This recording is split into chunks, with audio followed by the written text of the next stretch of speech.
ਪ੍ਰਭੂ ਯਿਸੂ ਮਸੀਹ ਦੀ ਉਸਤਤ ਹੋਵੇ। ਦੇਖੋ, ਰੋਮੀਆਂ ਦੀ ਕਿਤਾਬ ਵਿੱਚ ਇੱਕ ਬਹੁਤ ਹੀ ਜ਼ਬਰਦਸਤ ਵਾਅਦਾ ਕੀਤਾ ਗਿਆ ਹੈ, ਇੱਕ ਖਾਸ ਵਾਅਦਾ ਜਿਹੜਾ ਵਿਸ਼ਵਾਸੀਆਂ ਨੂੰ ਦਿੱਤਾ ਗਿਆ ਹੈ। ਤਾਂ ਅੱਜ ਆਪਾਂ ਇਸੇ ਵਾਅਦੇ ਦੀਆਂ ਗਹਿਰਾਈਆਂ ਵਿੱਚ ਜਾਣਾ ਹੈ, ਇਸ ਦੀਆਂ ਪਰਤਾਂ ਨੂੰ ਖੋਲ੍ਹਣਾ ਹੈ ਤੇ ਸਮਝਣਾ ਹੈ ਕਿ ਇਸ ਦਾ ਅਸਲ ਮਤਲਬ ਹੈ ਕੀ। ਇਹ ਕੋਈ ਮਾਮੂਲੀ ਜਿਹੀ ਗੱਲ ਨਹੀਂ ਹੈ ਨਾ? ਇਹ ਇੱਕ ਬਹੁਤ ਹੀ ਹੈਰਾਨ ਕਰਨ ਵਾਲਾ ਤੇ ਪੱਕਾ ਐਲਾਨ ਹੈ। ਇਹ ਵਾਅਦਾ ਕਰਦਾ ਹੈ ਕਿ ਦੁਸ਼ਮਣ ਉੱਤੇ ਇੱਕ ਅੰਤਿਮ ਜਿੱਤ ਹੋਵੇਗੀ। ਤਾਂ ਚਲੋ ਇਸ ਨੂੰ ਹੋਰ ਡੂੰਘਾਈ ਨਾਲ ਸਮਝੀਏ ਕਿ ਇਸ ਦਾ ਅਸਲ ਮਤਲਬ ਕੀ ਨਿਕਲਦਾ ਹੈ। ਠੀਕ ਹੈ, ਜੇ ਜਿੱਤ ਦੀ ਗਾਰੰਟੀ ਹੈ ਤਾਂ ਸਵਾਲ ਇਹ ਉੱਠਦਾ ਹੈ ਕਿ ਇਸ ਨੂੰ ਹਾਸਲ ਕਰਨ ਲਈ ਸ਼ਰਤਾਂ ਕੀ ਹਨ, ਇਸ ਨੂੰ ਪਾਉਣ ਦਾ ਤਰੀਕਾ ਕੀ ਹੈ। ਇਹੀ ਉਹ ਮੁੱਖ ਸਵਾਲ ਹੈ ਜਿਸ ਦਾ ਜਵਾਬ ਅਸੀਂ ਅੱਜ ਦੇ ਇਸ ਵਿਸ਼ਲੇਸ਼ਣ ਵਿੱਚ ਲੱਭਣ ਦੀ ਕੋਸ਼ਿਸ਼ ਕਰਾਂਗੇ। ਤਾਂ ਇਸ ਸਿੱਖਿਆ ਦੇ ਮੁਤਾਬਿਕ ਆਤਮਿਕ ਜਿੱਤ ਲਈ ਜੋ ਸਭ ਤੋਂ ਪਹਿਲੀ ਅਤੇ ਸਭ ਤੋਂ ਜ਼ਰੂਰੀ ਚੀਜ਼ ਹੈ, ਉਹ ਹੈ ਪੂਰੀ ਆਗਿਆਕਾਰੀ। ਬਿਲਕੁਲ ਇੱਕ ਵਫਾਦਾਰ, ਇੱਕ ਸਮਰਪਿਤ ਸਿਪਾਹੀ ਵਾਂਗ। ਤਾਂ ਦੇਖੋ ਕਿੰਨੀ ਕਮਾਲ ਦੀ ਤੁਲਨਾ ਕੀਤੀ ਗਈ ਹੈ ਇੱਥੇ। ਇੱਕ ਪਾਸੇ ਇੱਕ ਚੰਗਾ ਸਿਪਾਹੀ, ਦੂਜੇ ਪਾਸੇ ਇੱਕ ਆਮ ਨਾਗਰਿਕ। ਇੱਕ ਵਿਸ਼ਵਾਸੀ ਨੂੰ ਉਸ ਚੰਗੇ ਸਿਪਾਹੀ ਵਾਂਗ ਦੇਖਿਆ ਜਾਂਦਾ ਹੈ ਜਿਸ ਦਾ ਇੱਕੋ ਇੱਕ ਮਕਸਦ ਕੀ ਹੈ, ਆਪਣੇ ਰਾਜੇ ਯਾਨੀ ਪ੍ਰਭੂ ਯਿਸੂ ਮਸੀਹ ਨੂੰ ਆਪਣੀ ਅਟੁੱਟ ਆਗਿਆਕਾਰੀ ਨਾਲ ਖੁਸ਼ ਕਰਨਾ। ਇੱਥੇ ਬਹਿਸ ਜਾਂ ਸ਼ਿਕਾਇਤਾਂ ਦੀ ਕੋਈ ਥਾਂ ਨਹੀਂ, ਸਗੋਂ ਬਿਨਾਂ ਸ਼ੱਕ ਹੁਕਮ ਮੰਨਣ ਦੀ ਗੱਲ ਹੈ। ਤਾਂ ਫਿਰ ਅਸਲ ਨੁਕਤਾ ਇਹ ਹੈ, ਇਹ ਸਿਰਫ ਕੋਈ ਨਿੱਜੀ ਜਾਂ ਲੁਕੀ ਹੋਈ ਆਗਿਆਕਾਰੀ ਨਹੀਂ ਹੈ। ਇਹ ਸਿੱਖਿਆ ਦੱਸਦੀ ਹੈ ਕਿ ਦੁਸ਼ਮਣ ਦਾ ਸਾਹਮਣਾ ਕਰਨ ਦੀ ਸ਼ੁਰੂਆਤ ਹੀ ਇੱਥੋਂ ਹੁੰਦੀ ਹੈ। ਇਸ ਦੇ ਬਿਨਾਂ ਤਾਂ ਲੜਾਈ ਸ਼ੁਰੂ ਹੋਣ ਦਾ ਸਵਾਲ ਹੀ ਪੈਦਾ ਨਹੀਂ ਹੁੰਦਾ। ਪਰ ਗੱਲ ਸਿਰਫ ਆਗਿਆਕਾਰੀ ਤੇ ਹੀ ਖਤਮ ਨਹੀਂ ਹੁੰਦੀ। ਜਿੱਤ ਹਾਸਲ ਕਰਨ ਲਈ ਇੱਕ ਖਾਸ ਤਰ੍ਹਾਂ ਦੀ ਮਾਨਸਿਕ ਅਤੇ ਆਤਮਿਕ ਅਵਸਥਾ ਦਾ ਹੋਣਾ ਵੀ ਬਹੁਤ ਜ਼ਰੂਰੀ ਹੈ। ਵਾਹ! ਪੌਲਸ ਦੀ ਇਹ ਹਿਦਾਇਤ ਕਿੰਨੀ ਡੂੰਘੀ ਹੈ। ਇਸ ਦਾ ਮਤਲਬ ਹੈ ਕਿ ਭੁਲਾਈ ਕਰਨ ਦੇ ਹਰ ਤਰੀਕੇ ਵਿੱਚ ਤਾਂ ਮਾਹਿਰ ਬਣੋ, ਪਰ ਜਦੋਂ ਗੱਲ ਬੁਰਾਈ, ਧੋਖੇਬਾਜ਼ੀ ਜਾਂ ਕਿਸੇ ਨੂੰ ਨੁਕਸਾਨ ਪਹੁੰਚਾਉਣ ਦੀ ਆਵੇ ਤਾਂ ਇੱਕ ਬੱਚੇ ਵਾਂਗ ਭੋਲੇ ਬਣੇ ਰਹੋ। ਇਹ ਜਾਣ-ਬੁੱਝ ਕੇ ਆਪਣੇ ਆਪ ਨੂੰ ਬੁਰਾਈ ਦੇ ਗਿਆਨ ਤੋਂ ਦੂਰ ਰੱਖਣਾ ਹੈ। ਇਹ ਇੱਕ ਬਹੁਤ ਹੀ ਮਹੱਤਵਪੂਰਨ ਰਣਨੀਤੀ ਗੱਲ ਹੈ। ਸਿੱਖਿਆ ਸਾਨੂੰ ਸਮਝਾਉਂਦੀ ਹੈ ਕਿ ਜਦੋਂ ਸਾਡੇ ਮਨ ਵਿੱਚ ਹਫੜਾ-ਦਫੜੀ, ਗੁੱਸਾ ਜਾਂ ਨਫ਼ਰਤ ਹੁੰਦੀ ਹੈ ਤਾਂ ਅਸੀਂ ਅਸਲ ਵਿੱਚ ਦੁਸ਼ਮਣ ਨੂੰ ਉਸਦੇ ਆਪਣੇ ਮੈਦਾਨ ਵਿੱਚ ਲੜਨ ਦਾ ਮੌਕਾ ਦੇ ਰਹੇ ਹੁੰਦੇ ਹਾਂ, ਜਿੱਥੇ ਉਹ ਮਜ਼ਬੂਤ ਹੈ। ਅਤੇ ਇਹ ਉਦਾਹਰਣਾਂ ਇਸ ਗੱਲ ਨੂੰ ਬਿਲਕੁਲ ਸਾਫ਼ ਕਰ ਦਿੰਦੀਆਂ ਹਨ। ਦਾਊਦ ਗੁੱਸੇ 'ਚ ਆ ਕੇ ਗੋਲੀਅਤ ਵੱਲ ਨਹੀਂ ਭੱਜਿਆ ਸੀ।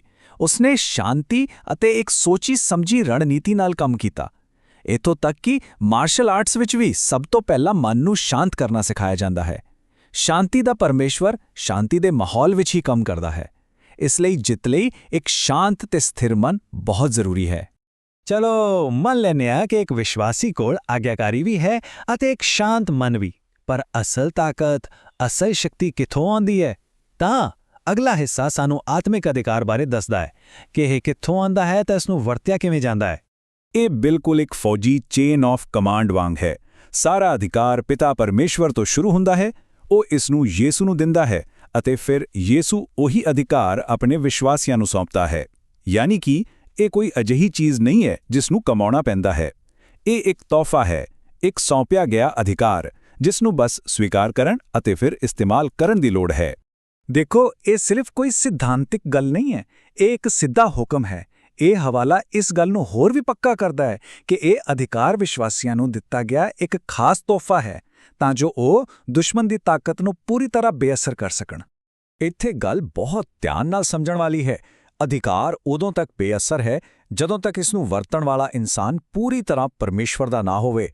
ਜੇ ਕੋਈ ਦੋ ਬੇੜੀਆਂ ਵਿੱਚ ਪੈਰ ਰੱਖ ਕੇ ਚੱਲ ਰਿਹਾ ਹੈ, ਥੋੜਾ ਪਰਮੇਸ਼ਵਰ ਵੱਲ ਤੇ ਥੋੜਾ ਦੁਸ਼ਮਣ ਵੱਲ, ਤਾਂ ਇਹ ਅਧਿਕਾਰ ਕੰਮ ਨਹੀਂ ਕਰੇਗਾ।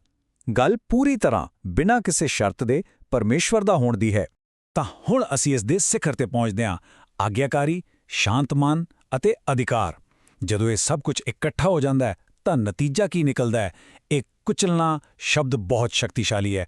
ਆਓ ਦੇਖੀਏ ਕਿ ਸਿੱਖਿਆ ਦੇ ਅਨੁਸਾਰ ਇਸ ਦਾ ਅਸਲ ਮਤਲਬ ਕੀ ਹੈ। ਇਹ ਸਿਰਫ ਦੁਸ਼ਮਣ ਨੂੰ ਪਿੱਛੇ ਤੱਕਣਾ ਨਹੀਂ ਹੈ। ਕੁਚਲਣ ਦਾ ਪਹਿਲਾ ਮਤਲਬ ਹੈ ਉਸ ਦੀ ਕੰਮ ਕਰਨ ਦੀ, ਨੁਕਸਾਨ ਪਹੁੰਚਾਉਣ ਦੀ ਯੋਗਤਾ ਨੂੰ ਪੂਰੀ ਤਰ੍ਹਾਂ ਖਤਮ ਕਰ ਦੇਣਾ, ਉਸ ਨੂੰ ਬਿਲਕੁਲ ਬੇਵੱਸ ਕਰ ਦੇਣਾ। ਅਤੇ ਗੱਲ ਇਸ ਤੋਂ ਵੀ ਅੱਗੇ ਜਾਂਦੀ ਹੈ। ਇਹ ਕੋਈ ਆਰਜ਼ੀ ਜਿੱਤ ਨਹੀਂ ਹੈ। ਇਸ ਜਿੱਤ ਦਾ ਮਕਸਦ ਦੁਸ਼ਮਣ ਨੂੰ ਇੰਨੀ ਬੁਰੀ ਤਰ੍ਹਾਂ ਹਰਾਉਣਾ ਹੈ ਕਿ ਉਹ ਦੁਬਾਰਾ ਸਿਰ ਚੁੱਕਣ ਦੇ ਕਾਬਿਲ ਹੀ ਨਾ ਰਹੇ। ਇਹ ਇੱਕ ਪੱਕੀ ਹਾਰ ਹੈ। ਇਹ ਤਸਵੀਰ ਸਭ ਤੋਂ ਜ਼ਿਆਦਾ ਸ਼ਕਤੀਸ਼ਾਲੀ ਹੈ।